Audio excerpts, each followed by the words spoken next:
नमस्कार प्रिय दोस्तों, स्वागत है आपका आज के एक और नए वीडियो में। तो दोस्तों, आज हम बात करने वाले हैं कि इन 3 स्त्रियों के साथ अकेले नहीं जाना चाहिए। तो प्रिय मित्रों, ये 3 प्रकार की स्त्रियां अपने पति से करती हैं झूठा प्यार।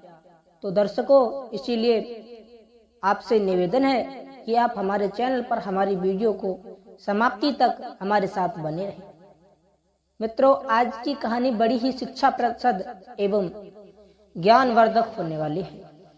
इस कहानी के लिए आपने यदि सुन लिया और मन लगा करके सुन लिया, उसे अपने जीवन में उतार लिया, तो हमें पूरा विश्वास है कि इस कहानी को सुनने के बाद आप कभी भी दुष्ट स्वभाव के स्त्रियों के जाल में नहीं फंस सकते। इसीलिए मित्रों, आप सभी दर्शकों के लिए आज का जो वीडियो है वह बहुत ही महत्वपूर्ण साबित होने वाला है। आइए मित्रों, बिना किसी देरी करते हुए वीडियो को शुरू करते हैं। तो प्रिय मित्रों, प्राचीन समय की बात है। एक राज्य में एक राजा राज्य करता था, जिसका नाम था चंद्रभान महाराज। चंद्रभान महाराज जो थे, वे बहुत ही पेड़ व प्रजाति के बहुत हितैषी राजा थे। प्रजा के लिए अपने बच्चों के समान मानते थे। और महाराज चंद्रभान की एक रानी भी थी, जिसका नाम था वसुंधरा। रानी वसुंधरा अपने पति से बहुत ज्यादा नाराज रहा करती थी। तो वसुंधरा के नाराज रहने के 2 कारण थे। एक तो कारण था कि ये राजा अपनी प्रजा की देख रेख में अपनी रानी के लिए समय नहीं निकाल पाता था। और दूसरा कारण यह था, राजा जो था वो अपनी रानी से उम्र में थोड़ा ज्यादा ही बड़ा था। मित्रों, यही कारण था कि वसुंधरा अपने पति से चंद्रभान से नाराज रहा करती थी। लेकिन महाराज चंद्रसेन अपनी पत्नी वसुंधरा से बहुत ही ज्यादा प्रेम करते थे। महाराज चंद्रभान भी चाहते थे कि मैं अपनी रानी के लिए ज्यादा से ज्यादा समय दूं, उसके साथ में ज्यादा से ज्यादा समय बिताऊं। लेकिन राजा जो था अपने राज कार्यों में इतना ज्यादा व्यस्त रहा करता था कि वह थोड़ा अपनी रानी के लिए उसके हिसाब से टाइम नहीं निकाल पाता था। प्रिय मित्रों, एक समय की बात है। राजा अपने राज दरबार का कार्य छोड़ करके जब अपने रानी के महल में पहुंचा, तो रानी कहने लगी कि पिया जी, मुझे बहुत दिन हो गए अपने माता पिता के घर गए हुए, इसीलिए ये पिया, मेरी बहुत ज्यादा इच्छा है कि मैं फिर से अब अपने माता पिता के घर जाकर मैं अपने माता पिता से मिलूं। और महाराज, मैं चाहती हूँ कि मेरे साथ ही साथ तुम भी मेरे साथ चलो। और महाराज, मैं यह चाहती हूँ कि तुम भी मेरे साथ चलो मेरे माता पिता से मिलने के लिए। तब रानी की बात सुनकर के राजा बाहर जाने लगा और कहने लगा, नहीं प्रिय, अभी हमारा राज्य बहुत सारे काम अधूरे पड़े हैं और जिन्हें हम छोड़कर नहीं जा सकते। हम फिर कभी तुम्हारे साथ में तुम्हारे माता पिता से मिलने के लिए चलेंगे। राजा की बात सुनकर के रानी वसुंधरा कहने लगी कि हे महाराज, तुम्हारे पास सभी के लिए समय है, लेकिन मेरी खातिर मेरे लिए तुम्हारे पास एक पल का भी समय नहीं है। यदि महाराज तुम्हें अपना राजकाज ही देखना था, अपनी इस प्रजा के लिए ही देखना था, यदि तुम्हें यही सब देखना था, तो तुमने मुझसे शादी क्यों की थी? तब रानी वसुंधरा की ऐसी बातें सुनकर के महाराज चंद्रभान कहने लगे, नहीं प्रिय, ऐसी कोई बात नहीं है। मैं तुमसे भी बहुत ज्यादा प्रेम करता हूँ, लेकिन रानी, तुम नहीं जानती हो, एक राजा का यह कर्तव्य होता है कि वह अपनी प्रजा के लिए पुत्र के समान समझे, अपने संतान के समान समझे। तब रानी वसुंधरा अपने पति की बात सुनकर के कहने लगी, हे महाराज, यह तो राज रोग है, यह तो कभी समाप्त नहीं होगा। यदि महाराज आज तो मेरे साथ नहीं जाओगे, तो मैं यही समझूंगी कि तुम्हें मुझसे प्रेम नहीं है। प्रिय मित्रों, जैसे ही महाराज चंद्रभान अपनी पत्नी वसुंधरा की यह बात सुनते हैं और अपनी रानी को देखा, तब महाराज चंद्रभान कहने लगे, प्रिय, तुम बहुत उदास हो। यदि तुम्हारी यही हट है तो हम कल सुबह होते ही तुम्हारे मायके के लिए चलेंगे और तुम्हारे माता पिता से चल करके हम मिलेंगे। तो प्रिय दर्शकों, जैसे ही रानी वसुंधरा ने अपने पति के मुंह से यह वचन सुने तो ये बात सुनकर के रानी वसुंधरा बड़ी ही प्रसन्न हुई और राजा पर मोहित होकर के अपना प्रेम लौटाने लगी। उस समय पर राजा के लिए कोई जरूरी काम याद आ जाता है और राजा अपने उस जरूरी काम की वजह से रानी वसुंधरा के पास से अपने राज दरबार के लिए चला जाता है। प्रिय दर्शकों, इधर अगला दिन हुआ, राजा अपनी रानी को लेकर के उसके माता पिता के घर के लिए चलता है। प्रिय दर्शकों, रानी का मायका था वो राजा के नगर से काफी दूर था। रानी के मायके के लिए जो रास्ता जाता था वो रास्ता एक बीहड़ जंगल के बीच से जाता था। इस रास्ते में चलते चलते एक जंगल बीच में पहुंच गई तो जंगल में पहुंचते ही रानी के लिए प्यास सताने लगी। जब रानी के लिए प्यास ज्यादा सताने लगी तब रानी अपने पति से कहने लगी, हे महाराज, मुझे बहुत तेज प्यास लगी है। यदि मुझे समय रहते ही पानी नहीं मिला तो मेरे प्राण निकल जाएंगे। जब राजा ने अपनी रानी के मुंह से ये वचन सुने तब राजा समझाने लगा, और प्रिय, थोड़ी धीरज रखो और यहाँ से थोड़ा आगे के लिए चलते हैं, शायद हमें कोई पानी का स्रोत मिल जाए। तब रानी अपने पति की बात सुनकर के रानी महाराज के साथ साथ आगे के लिए चलने लगी। कुछ सफलता करने के बाद में तो रानी ने फिर राजा से कहने लगी, महाराज, अब मुझे अगर पानी नहीं मिला तो मेरे प्राण निकल जाएंगे। आप मुझ में यह क्षमता भी नहीं और मुझसे चला भी नहीं जा रहा। यदि मुझे पानी नहीं मिला तो इससे एक कदम आगे नहीं चल पाऊंगी। इसीलिए हे महाराज, आप तत्काल जाकर के आप जल की तलाश करो। यदि मुझे जल नहीं मिला तो मैं प्यास की वजह से मेरी दम भी निकल जाएगी। तो प्रिय मित्रों, जब राजा ने अपनी रानी के मुंह से यह वचन सुने तो राजा ने रानी से कहा कि आप एक वृक्ष के नीचे बैठ जाओ और स्वयं ही पानी की तलाश में वहां से आगे के लिए चल देता है। प्रिय मित्रों, ऐसा जंगल था जब 12 कोस आगे तक और 12 कोस पीछे तक पानी की एक बूंद की व्यवस्था नहीं थी। तब राजा के लिए पानी की तलाश करते करते काफी देर उसे जंगल में घूमते हो गई, लेकिन उसे पानी का कोई स्रोत नहीं मिला। तब राजा वहां से थोड़ा और आगे के लिए बढ़ा। तब राजा ने देखा कि एक आम का वृक्ष है, उसके नीचे कुआं बना हुआ है और उस कुएं के नजदीकी आम के वृक्ष की छाया में एक हाथ में सुंदर लिए हुए एक सुंदर सा राजकुमार बैठा है, जिसके कपड़े फटे हुए हैं और बैठे ही अपने घर में वह बीड़ा बजा रहा था और कोई माँ ही माँ में बड़ा ही मधुर राग गा रहा था। जब वहां पर राजा ने कुआं देखा तो कुएं को देखकर राजा को बड़ी ही शांति मिली। तब राजा कुआं तलाश करने के बाद में अपनी रानी के पास पहुंचा और अपनी रानी को वहीं पर लेकर गया, जहां पर एक आम के वृक्ष के नीचे एक कुआं बना हुआ था। तब राजा ने वहां पहुंच करके कुएं से पानी निकाला। उसे कैन से पानी निकालने के बाद में राजा ने अपनी रानी के लिए पिलाया और राजा ने खुद भी पिया और अपनी प्यास शांत की। इस प्रकार से मित्रों, जब राजा और रानी पानी पीने के बाद में राजा और रानी दोनों ही आराम करने के लिए इस वृक्ष के नीचे बैठ जाते हैं। तब राजा ने अपनी रानी से कहा कि अब शाम होने वाली है और रात्रि के समय इस भयानक जंगल में यात्रा करना सही नहीं है, इसीलिए सबसे आसान यही रहेगा कि आज रात्रि में हम इसी वृक्ष के नीचे विश्राम करते हैं। इससे आगे का सफर हम कल सुबह के लिए तय करेंगे। इसीलिए हे रानी, अब तुम भोजन की व्यवस्था करो और मैं कुएं पे जाकर स्नान करके वापस आता हूँ। तो प्रिय मित्रों, अपनी रानी से इतना कहने के बाद में वो राजा कुएं पे स्नान करने के लिए चला जाता है। इधर राजा तो स्नान करने के लिए चला गया, उधर जब रानी ने भी उसे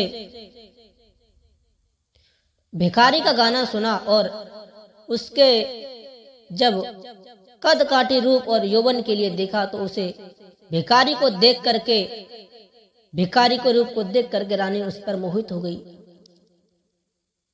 उसे पर आसक्त हो गई। इधर राजा ने अपनी पत्नी के साथ बैठ करके भोजन किया, लेकिन मित्रों इधर पूरे दिन का थका हुआ राजा भोजन करने के बाद जैसे ही वो अपने बिस्तर पर लेटा और लेटने के बाद राजा को गहरी नींद आ गई, क्योंकि एक तो राजा पूरे दिन का सफर का थका हुआ था और दूसरा पानी की तलाश में भटकता रहा। इस बात से वो राजा थक चुका था। यही कारण था जैसे ही राजा अपने बिस्तर पर लेटा और लेटते ही गहरी नींद में सो गया।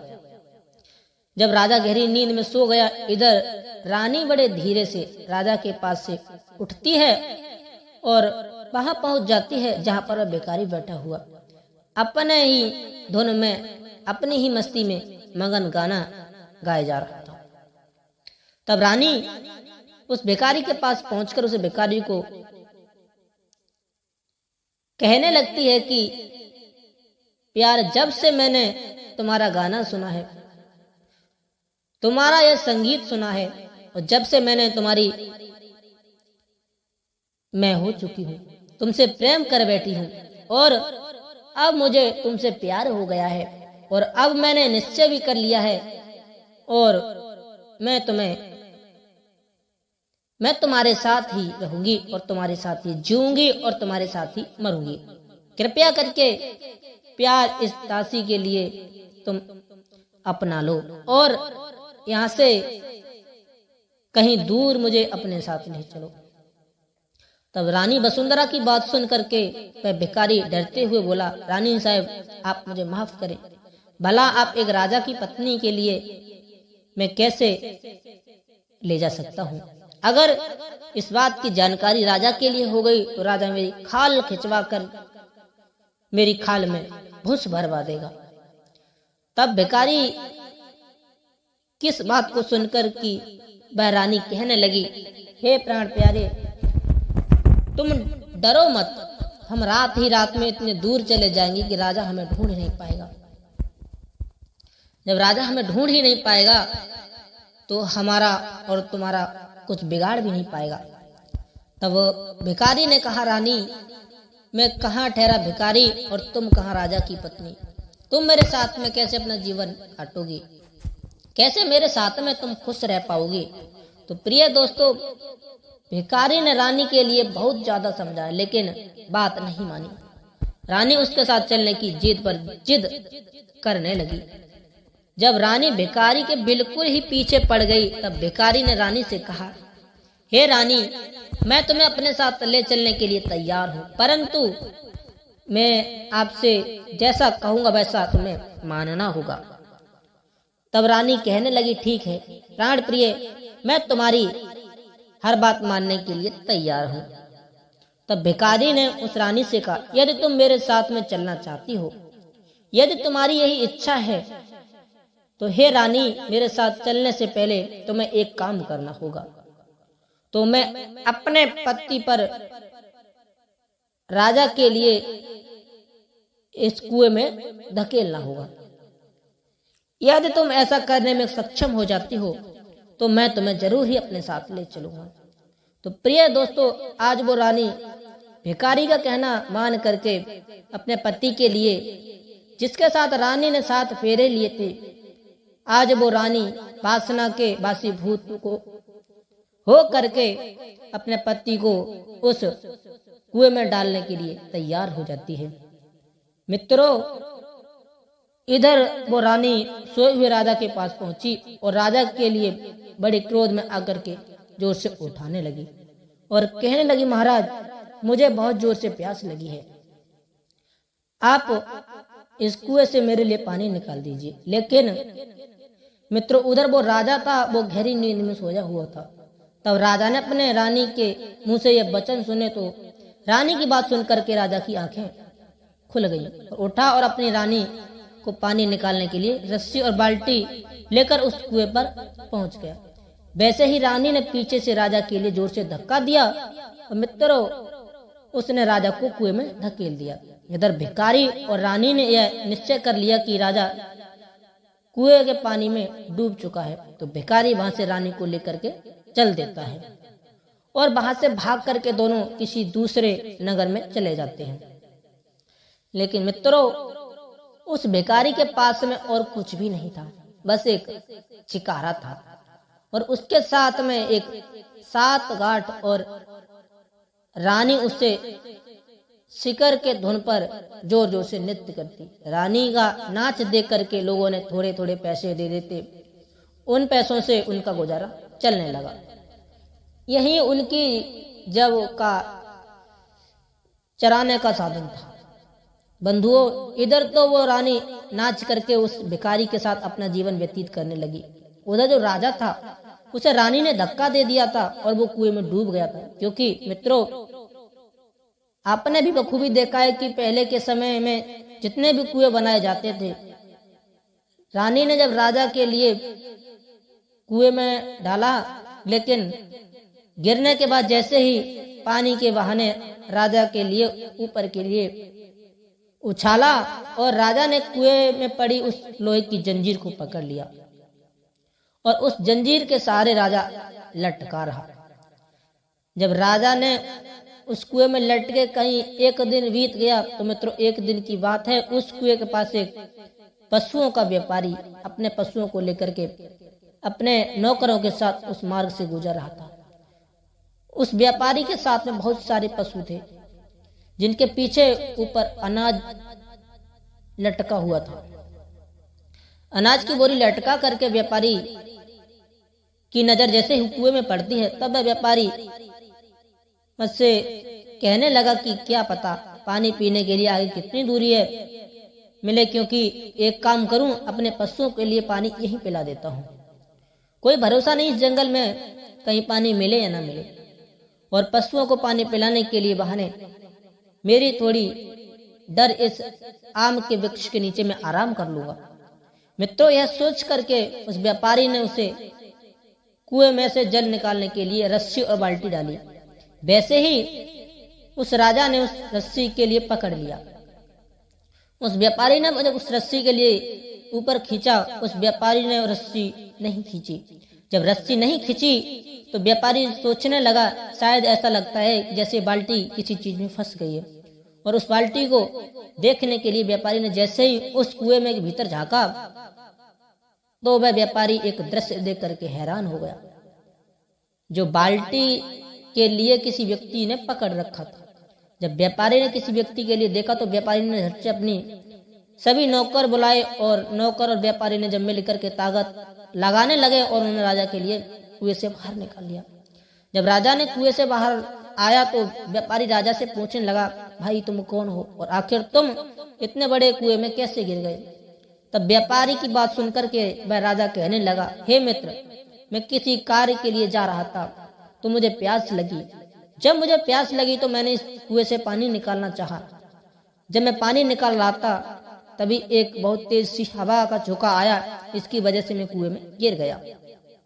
तब व्यापारी ने उससे पूछा, भाई तुम्हारा घर और ठिकाना कहाँ है? तो वो राजा कहने लगा, भाई मित्र, मेरा इस दुनिया में और कोई नहीं है।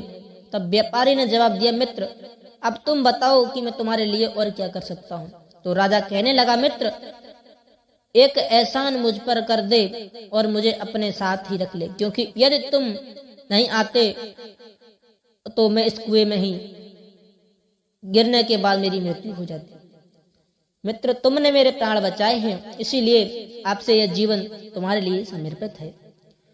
बंधुओं, रानी के लिए वो राजा अपने प्राणों से ज्यादा प्यार करता था।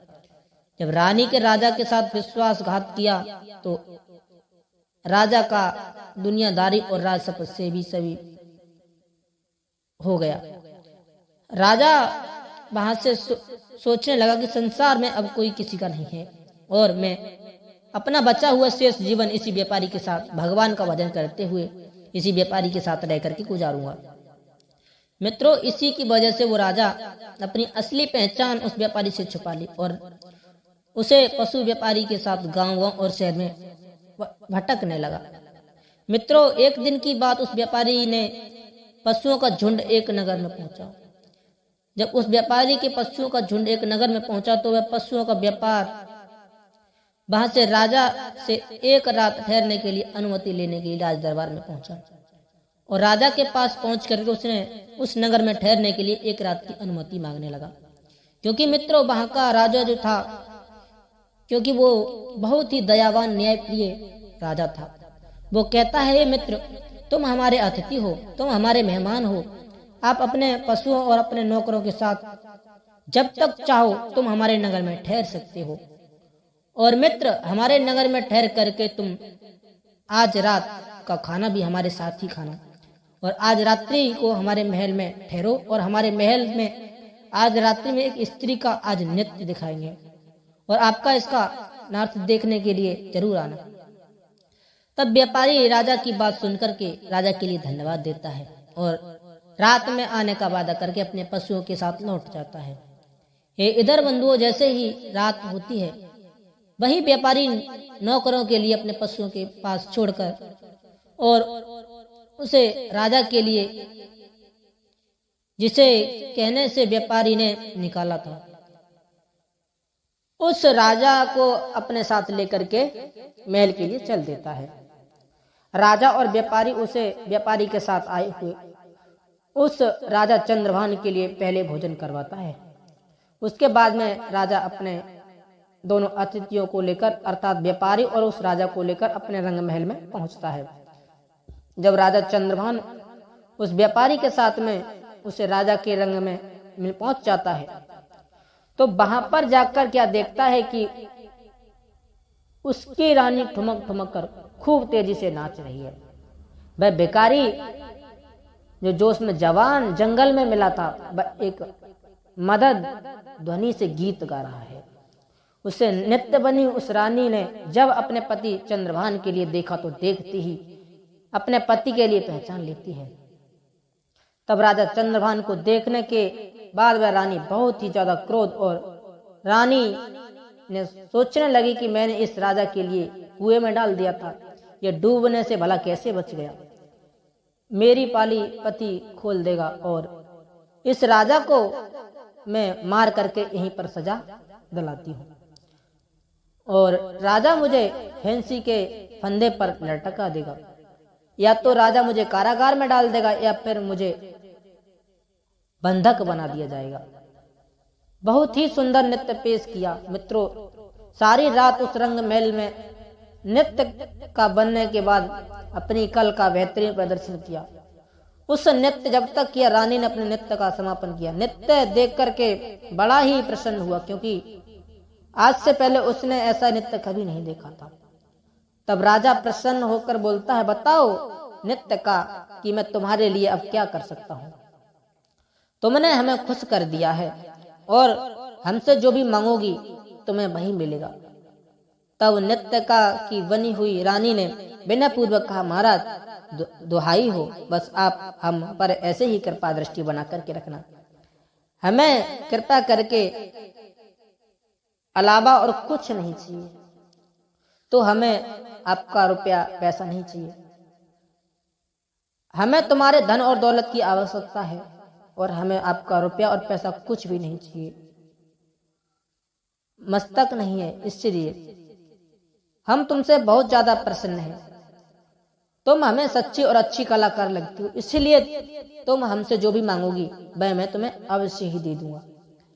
मित्रों, यह सुनकर के वो रानी बोली, महाराज देख लो, यदि आपसे हमने कुछ मांगा और ना दे पाए तो रानी कहती है। बात सुनकर के वो राजा कहने लगा, ना तक कि तुम्हें जो चाहिए वो हमसे निसंकोच ले सकती हो, तुम्हारे लिए हम अवश्य ही दे देंगे। दोस्तों, मैं तुम जो भी हमसे मांगना चाहती हो मांगो। जब नृत्य का बनी हुई सराहनीय पूर्ण विश्वास हो गया, मैंने राजा के लिए अपनी बातों में फंसा लिया है, अब मैं राजा से जो मांगूंगी राजा मुझे अवश्य दे देगा। तब रानी कहने लगी, महाराज अगर आप देना चाहते हो तो मेरी आपसे इच्छा पूरी कर दो। आपकी सभा में मेरा एक चोर बैठा हुआ है, उससे आप बिना कहे सुने ही फांसी पर चढ़ा दो। मित्रों, तब राजा ने पूछा, रानी, हमारी सभा में तुम्हारा ऐसा कौन सा चोर है? भला उसने तुम्हारा क्या चुराया है? हमें सही तरीके से समझाओ।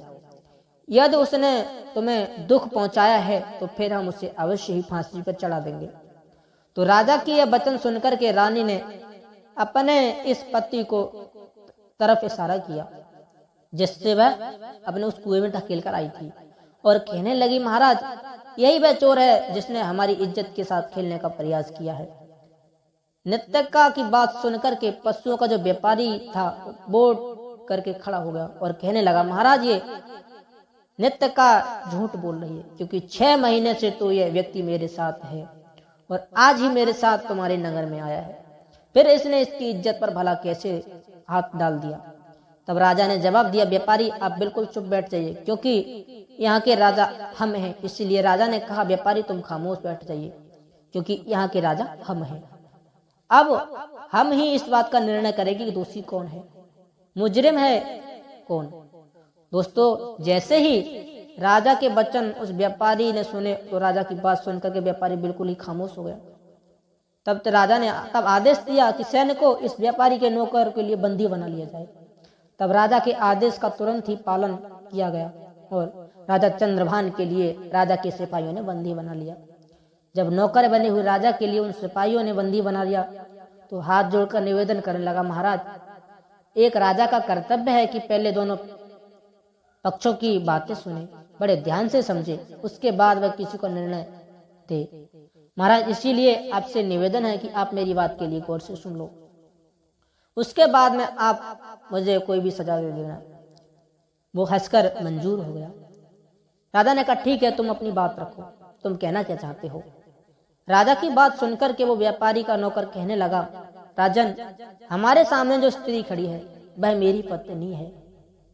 मैं कौशल देश का राजा चंद्रभान हूँ। हे महाराज, मैं इसे अपनी पत्नी से बहुत ज्यादा प्रेम करता था, इसीलिए मैं इसे प्रेम के कारण अपने अवगुणों के लिए नहीं पहचान सका।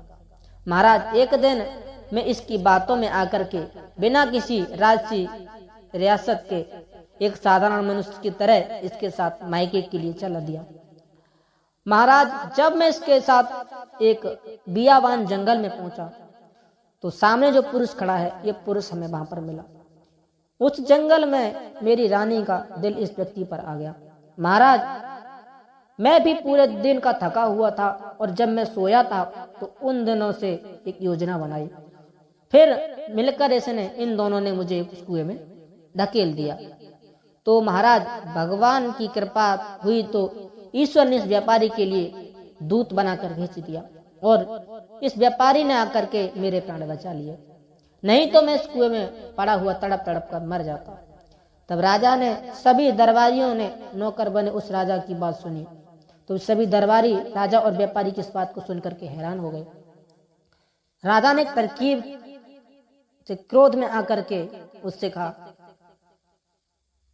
उसने भी डर की वजह से गुनाह कबूल कर लिया। मित्रों, इस प्रकार से जब दूध का दूध पानी का पानी हो गया तो राजा भी कहने लगा, त्रिया चरित्र जान, ना कोई खसम की मार सच्ची हुई। मित्रों, जब बाद में जो दुष्ट स्त्री और अपने प्रेमी के नगर के बीच चौराहे पर खुलेआम फांसी दे दी जाए, तब राजा का आदेश पाते ही राजा ने सैन्य को तुरंत ही पालनपुर किया और उसे नित्यका को और उसके प्रेमी को बीच के नगर चौराहे पर फांसी लगा दी।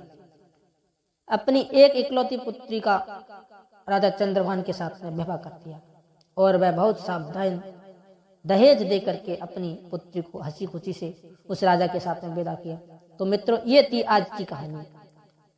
हम आपके लिए बताते हैं 3 प्रकार की स्त्रियां अपने पति से झूठा प्रेम दिखावा करती हैं। ऐसी स्त्रियां सदैव हमें बचकर रहना चाहिए। पहले जो स्त्री अपने संतान और अपने पति को छोड़कर चली जाए, ऐसी स्त्री पर कभी भी भूल कर भी विश्वास नहीं करना चाहिए। जो स्त्री अपने पति और अपने बच्चे के साथ में उसने उन्हें धोखा दे दिया तो वो स्त्री हमें कहीं भी मरवा सकती है और उस स्त्री से हमें हमेशा ही बचकर रहना चाहिए। तो दोस्तों, भला तुम्हारी क्या हो सकती है? ऐसी स्त्री पर कड़प, ऐसी स्त्री पर विश्वास करने का मतलब है अपने पैरों पर कुल्हाड़ी मारना। तो प्रिय मित्रों, जो दूसरी स्त्री है वह लालची स्वभाव वाली स्त्री। मित्रों, जो स्त्रियां तुझे धन के लालच में अपनी आज बन गई हैं और शान का सौदा कर देती हैं, ऐसी स्त्रियों को कभी भी किसी भी नहीं होनी चाहिए। ऐसी स्त्रियां केवल पैसों से प्रेम करती हैं और जब तक तुम्हारे पास में पैसा है तब तक वह तुम्हारा साथ देती हैं। जो दिन उन्हें लगता है कि अब तुम्हारे पास कुछ नहीं बचा, उस दिन आपको छोड़ करके गैर मर्द की तलाश में निकल जाती हैं और आपसे घृणा करने लगती हैं। इसीलिए मित्रों, हमें कभी भी लोभी स्त्री की संगति नहीं करनी चाहिए और हमें ऐसी लोभी स्त्री से सदैव बच करके रहना चाहिए। तीसरी है बेचारी। मित्रों, ऐसी स्त्री के लिए ना तो आपसे मतलब होता है और ना ही उन्हें आपके माँ और सम्मान की फिक्र होती है। व्यापारी कोई भी हो सकता है, एक पुरुष भी हो सकता है और एक स्त्री भी हो सकती है। ऐसे लोग जहां तहां मुंह मारते फिरते हैं और हमें ऐसी स्त्री पुरुष से सदा बचकर रहना चाहिए। ऐसे प्रवृत्ति वाले लोग कभी भी किसी भी समय हमें संकट में डाल सकते हैं। तो प्रिय मित्रों, हम यह नहीं कहते कि सभी स्त्रियां एक ही तरह होती हैं या फिर सभी प्रश्न अच्छे ही होते हैं। जैसा देखा जाए कि हाथ की पांचों उंगलियां एक समान नहीं होती हैं, उसी प्रकार कोई भी स्त्री पुरुष एक समान नहीं होते। कुछ अच्छे स्वभाव के भी होते हैं तो कुछ गलत स्वभाव के भी होते हैं। तो मित्रों, हम आशा करते हैं आपको ये हमारी जानकारी बेहद पसंद आई होगी। तो दोस्तों, यदि आपको हमारी वीडियो पसंद आई है तो वीडियो को लाइक करें और हमारे चैनल पर नए हो तो चैनल को सब्सक्राइब कर लें। मिलते हैं नेक्स्ट वीडियो में। जय श्री श्याम।